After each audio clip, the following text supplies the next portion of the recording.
Hi friends, स्वागत है आप सभी के अपने पसंदीदा YouTube channel law education GK में। दोस्तों, आज की वीडियो में हम बात करेंगे पॉलिटिक्स के बारे में। और आज पॉलिटिक्स जो मामला बनता है भारतीय संविधान से, और संविधान का आज जो दूसरा वीडियो है संघ राज्य क्षेत्र के बारे में। आज की वीडियो में बात करेंगे अनुच्छेद 1 से लेकर 4 तक। तो भाग 1 को आज हम पूरा कंप्लीट करेंगे, जिसमें अनुच्छेद 1 से लेकर 4 तक बताया गया है। अगर आप चैनल पर पहली बार तो सब्सक्राइब कर लीजिए, क्योंकि इस चैनल पर आपको कानून से संबंधित और भारतीय संविधान से संबंधित सारी वीडियो प्रोवाइड की जाएंगी। तो चलिए वीडियो को शुरू करते हैं। देखिए दोस्तों, अनुच्छेद 1 कहता है कि भारत अर्थात इंडिया राज्यों का एक संघ होगा। यानी जो इंडिया है, जो हमारा भारत है, यह राज्यों का संघ होगा। किस अनुच्छेद में कहा गया है? तो अनुच्छेद नंबर 1 में कहा गया है। यह बात आपको याद होना चाहिए। अब देखिए, भारतीय संघ में 3 प्रकार के राज्य होते हैं। भारतीय संघ में कितने प्रकार के? 3 प्रकार के होते हैं। पहला, राज्यों का क्षेत्र। दूसरा होता है केंद्र शासित राज्य। और तीसरा होते हैं अर्जित किए गए भूमि भाग। यानी मतलब जो भी अर्ज किए गए हैं तो किसी अन्य राज्यों से, उसका क्षेत्र। और जो केंद्र द्वारा शासित होते हैं वह प्रदेश। और जो राज्य होते हैं वह राज्य। कुल मिलाकर कितने होते हैं? 3 राज्य संघ में बताए गए हैं। देखिए दोस्तों, अनुच्छेद नंबर 2 क्या कहता है? यह नए राज्यों का प्रवेश और स्थापना की बात करता है। अब देखिए, यदि भारतीय संघ में नए राज्यों को शामिल करना है तो वह कार्य कौन करता है? सांसद करता है। किसी नए राज्य को भारत में अगर शामिल करना है तो वहाँ की सांसद वह कार्य करते हैं उसको शामिल करने के लिए। अनुच्छेद नंबर 2 बताता है। अनुच्छेद नंबर 3 कहता है कि नए राज्यों का प्रवेश और स्थापना तथा वर्तमान राज्यों के नाम एवं सीमा में परिवर्तन। यानी अगर किसी राज्य के नाम और उसके सीमा में परिवर्तन करना है तब वह अनुच्छेद 3 कहता है। और यह कहता है कि किसी राज्यों के नाम और सीमा में परिवर्तन सांसद करती है साधारण बहुमत से। यानी कि जब बहुमत होगा, साधारण बहुमत होगा, कहाँ होगा बहुमत? सांसद में होगा। जब सांसद में बहुमत होगा तब आप उसके नाम और सीमा में आसानी से परिवर्तन कर सकते हैं। यह किस में बताया गया है? अनुच्छेद नंबर 3 में बताया गया है।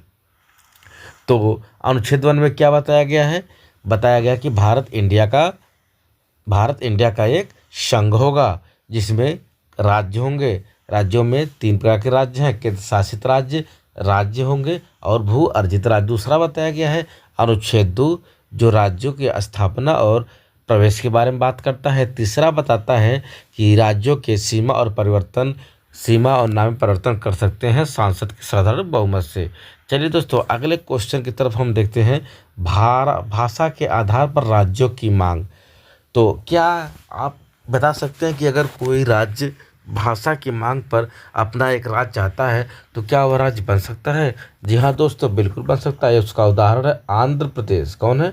आंध्र प्रदेश भाषा के आधार पर बनने वाला पहला राज्य आंध्र प्रदेश है। इसका गठन 1 अक्टूबर 1953 में हुआ था। यानी भाषा के आधार पर आंध्र प्रदेश को अलग राज्य बना दिया गया था। कब बनाया गया था? 1 अक्टूबर 1953 को। यह बात आपको याद होनी चाहिए। नेक्स्ट बात आती है, राज्य पुनर्आयोग गठन कब बना था? 1953 में बना था। कब बना था? राज्य पुनर्आयोग 1953 में बना था, जिसके अध्यक्ष फजल अली और सदस्य हृदयनाथ कुंजरू और के.एम. पडिक्कर थे। राज्य पुनर्आयोग का अध्यक्ष कौन थे? फजल अली थे। देखिए, राज्य पुनर्गठन अधिनियम 1956 के अनुसार भारतीय राज्यों की 4 श्रेणी ABCD को तोड़ दिया गया और तोड़कर 14 राज्य और 6 केंद्र शासित राज्यों का उस समय निर्माण हुआ था। तो देखिए, कुछ क्वेश्चन यहाँ पर देख लीजिए। जम्मू कश्मीर केंद्र शासित प्रदेश कब बना? आपको याद होना चाहिए। 5 अगस्त 2019 को बना था। कब बना था?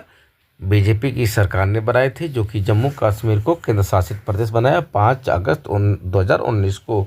लद्दाख कब बना था? उसी के साथ हुआ था, 5 अगस्त 2019 को बना था। दोनों राज्य तोड़ करके केंद्र शासित प्रदेश बनाया गया था। तेलंगाना राज्य कब बना? 2 जून 2014 को। कब बना था? 2 जून 2014 को तेलंगाना राज्य बना था। छत्तीसगढ़ राज्य कब बना? 1 नवंबर 2000 को। छत्तीसगढ़ राज्य 1 नवंबर 2000 को बना था। और उत्तराखंड राज्य कब बना? 9 नवंबर 2000 को बना। कब बना? 9 नवंबर 2000 को बना। तो जान लीजिए कि जम्मू कश्मीर केंद्र शासित बना 5 अगस्त 2019 को। लद्दाख बना 5 अगस्त 2019 को। तेलंगाना राज्य कब बना? 2 जून 2014 को। छत्तीसगढ़ राज्य 1 नवंबर 2000 को। और उत्तराखंड राज्य 9 नवंबर 2000 को बना। आपको ये बातें याद होनी चाहिए। अगले क्वेश्चन की तरफ, झारखंड राज्य कब बना? 15 नवंबर 2000 को बना। कब बना झारखंड? 15 नवंबर 2000 को। अब देखते हैं गोवा, दमन और दादर नागर हवेली की बात। तो देखिए, गोवा जो है पुर्तगालियों का क्षेत्राधिकरण था। इस पे गोवा पर किसका क्षेत्राधिकरण था? पुर्तगालियों का था। 1961 में तीनों क्षेत्र भारत में शामिल हुए थे। कौन कौन से? गोवा, दमन दीव और दादर नागर हवेली। गोवा, दमन दीव, दादर नागर हवेली 1961 में भारत के क्षेत्र में आ गए थे। गोवा पूर्ण राज्य कब बना? 1987 में। गोवा पूर्ण राज्य 1987 में बना। अब देखिए, पांडुचेरी की बात करें या पुडुचेरी की बात करें तो यह कृषि क्षेत्राधिकार में था। किसके क्षेत्राधिकार में था?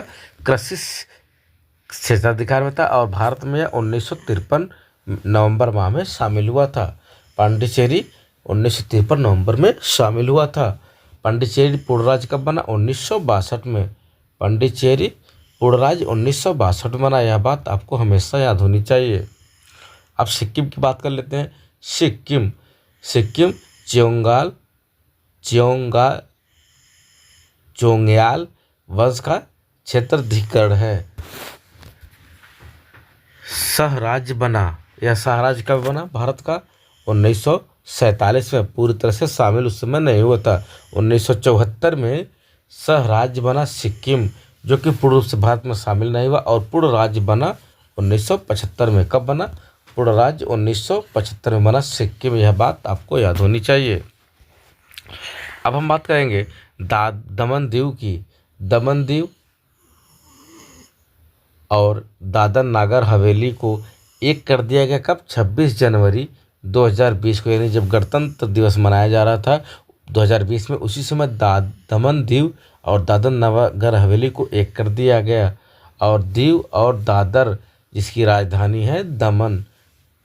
तो यह बात आपको हमेशा याद होनी चाहिए। आई होप कि दोस्तों आज की वीडियो आपको काफ़ी पसंद आई होगी। अगर आप एक बार में नहीं समझ पाए तो वीडियो को रिपीट करके देखिए। यकीन मानिए, जो भी मैं क्वेश्चन बताता हूँ आपको कानून से संबंधित होते हैं। और इस पॉलिटिक्स यानी संविधान की आपको इसमें पूरी की पूरी सीरीज मिल जाएगी। तो यकीन मानिए कि आपको सारी जानकारियाँ मिल जाएंगी। मिलेंगे किसी नेक्स्ट वीडियो तक के लिए। चैनल पर पहली बार सब्सक्राइब जरूर।